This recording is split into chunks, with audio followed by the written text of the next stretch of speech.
ಚಾಮರಾಜನಗರ ಜಿಲ್ಲೆ ಅಂದ್ರೆ ತಮಗೆ ವಿಶೇಷವಾದಂತಹ ಪ್ರೀತಿ ಕಾಳಜಿ ಇದೆ. ಜೊತೆಗೆ ಯಾರೇ ಸಿಎಂ ಆದ್ರೂ ಕೂಡ ಚಾಮರಾಜನಗರ ಜಿಲ್ಲೆ ಬರಕ್ಕೆ ಹೆದರ್ತಾ ಇದ್ರು.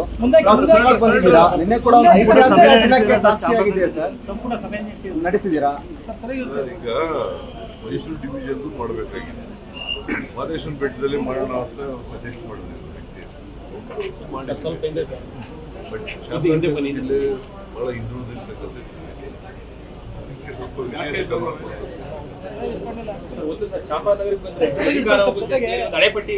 ಅದೆಲ್ಲ ತೊಲಗಿಸಿದ್ದೀರಾ ಸರ್? ತಾವೀಗ ತೊಳೆದಾಕಿದ್ದೀರಾ? ಮೂಢನಂಬಿಕೆಗಳು ಅವರಲ್ಲಿ ಏನು ಸತ್ಯ ಇಲ್ಲ.